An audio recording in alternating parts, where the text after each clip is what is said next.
ఓం నమో వెంకటేశాయ. నా పేరు రామకృష్ణ. ఈరోజు మనం జాతకంలో వివాహ యోగం లేకపోవడం అనేది ఏ గ్రహస్థితి వల్ల మనకు ఏర్పడుతుందో ఈరోజు తెలుసుకుందాం.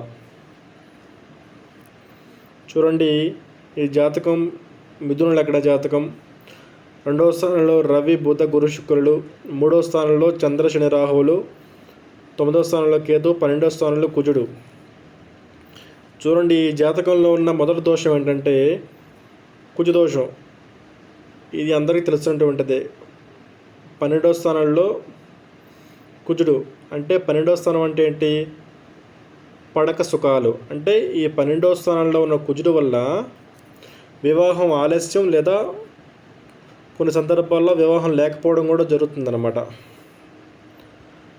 ఈ సుఖస్థానాన్ని, ఈ పడక సుఖాన్ని ఏంటంటే కుజుడు అక్కడ ఉండడం వల్ల, అంటే కుజుడు కూడా ఈ లగ్నానికి షష్టమ లాభాధిపతి కాబట్టి షష్టమ లాభాధిపతి వచ్చి వేయిల్లో కూర్చున్న వల్ల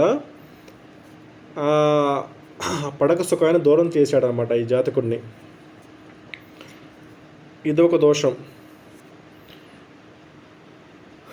ఇంకో దోషం ఏంటంటే ఈ లగ్నానికి సప్తమాధిపతి 1, 2, 3, 4, 5, 6, 7 సప్తమాధిపతి అయిన గురుడు ద్వితీయంలో ఉన్నాడు అన్నమాట. చాలామంది ఏమనుకుంటారు, జ్యోతిష్యులు చాలామంది ఏం చెప్తారంటే సప్తమాధిపతి 2లో ఉన్నాడు కదా, బాగానే ఉంది అనుకుంటారు. కానీ దీంట్లో ఉన్న అంతర్లీనమైన దోషం ఏంటంటే జాగ్రత్తగా పరిశీలిస్తే, ఎప్పుడైనా మనం ఒక స్థానాన్ని పరిశీలించేటప్పుడు ఆ స్థానం నుంచి ఆ స్థానాధిపతి ఎక్కడ ఉన్నాడు చూడాలన్నమాట.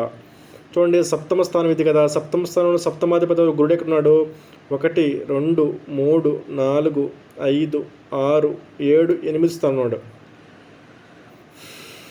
అంటే సప్తమ స్థానం నుంచి సప్తమాధిపతి అష్టమంలో ఉన్నాడనమాట. చూడండి, దుస్థానంలో వెళ్ళి ఉన్నాడనమాట. ఇలా గ్రహస్థితి ఉన్నా కూడా మనకి వివాహం ఆలస్యం అవ్వడం లేక వివాహం యోగం లేకపోవడం జరుగుతుందన్నమాట. అష్టం అంటే ఏంటి? సపరేషన్, దూరంగా ఉండడం. ఇవన్నీ కూడా అష్టమ స్థానం యొక్క ఫలితాలు అన్నమాట. ఎప్పుడైతే సప్తమాధిపతి అష్టమంలో కూర్చున్నాడో సప్తమ స్థానం నుంచి వివాహ యోగం ఉండకపోవచ్చు అనమాట. వివాహం ఆలస్యం లేదా వివాహ యోగం కాకపోవచ్చు అనమాట. నెక్స్ట్, ఈ జాతకంలో ఉన్న ఇంకో దోషం ఏంటంటే ఇవన్నీ కూడా చాలా జాగ్రత్తగా పరిశీలించాలన్నమాట. ఎందుకంటే ఇవన్నీ పై కనబడవు, చాలా జాగ్రత్తగా పరిశీలిస్తే కానీ కనబడవు. చూడడానికి అంతా బాగానే ఉంది. 2వ స్థానంలో కుటుంబ స్థానంలో మంచి రవి ఉన్నాడు, బుధుడు ఉన్నాడు, గురుడు ఉన్నాడు, శుక్రుడు ఉన్నాడు. ఎందుకు ఈ అబ్బాయికి వివాహం అవ్వలేదంటే జాతకుడికి? నేను చెప్పే ఇవన్నీ కూడా ఈ పాయింట్స్.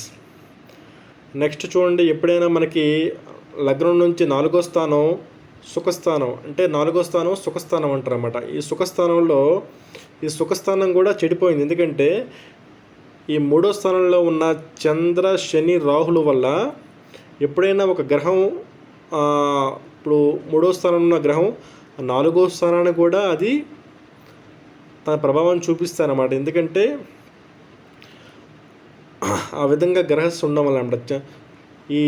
ఈ పాపగ్రహాలు చంద్ర శని రాహులు ఉండడం వల్ల ఈ 4వ స్థానాన్ని కూడా పాడు చేశారన్నమాట. అందుకే ఈ జాతకుడు సుఖాన్ని కూడా మనకి దూరంగా ఉంటాడన్నమాట. నెక్స్ట్, ఈ జాతకంలో ఇంకో దోషం ఏంటంటే చూడండి, కుజుడు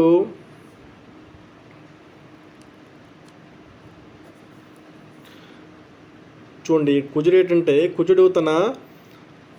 కుజుడు వేణు నుంచి తన అష్టమ దృష్టితో సప్తమాన్ని చూస్తున్నాడు. 1, 2, 3, 4, 5, 6, 7, 8. చూడండి, కుజుడు యొక్క దృష్టిలో ఏంటి? 4వ స్థానము, 7వ స్థానము, 8వ స్థానము. సప్తమ స్థానం అనేది సాధారణ దృష్టి. విశేష దృష్టి అంటే 4, 8 అనమాట. ఈ 12లో కూర్చొని 12 నుంచి సప్తమ స్థానాన్ని అష్టమ దృష్టిలో చూస్తున్నాడు. చూడండి, ఇన్ని దోషాలు ఉండడం వల్ల ఈ జాతకుడికి ఇంకా వివాహం కలగదనమాట. ఇవన్నీ కూడా చాలామంది జ్యోతిష్యులకి పైకి కనబడరు అన్నమాట, దోషాలన్నీ కూడా. దీన్ని చూడాలంటే చాలా నిశ్చిత పరిశీలన అవసరం. ఇంకా మనకి వివాహం కాకపోవడానికి చాలా దోషాలు ఉంటాయి జాతకంలో. ఇది ఒక జాతకం అన్నమాట. ఇది ఒక ఉదాహరణ జాతకం. ఇది నా దగ్గరకు వచ్చి చూపించుకున్న ఒక జాతకుడు యొక్క చూస్తే ఎందుకు ఈ వివాహం యోగం వాడదంటే ఈ విధంగా పరిస్థితిని చూస్తే ఈ విధంగా ఇన్ని దోషాలు కూడా ఉన్నాయన్నమాట ఇతనికి. అందువల్ల ఇతనికి ఇంతకాలం కూడా పెళ్ళికి అవ్వలేదన్నమాట.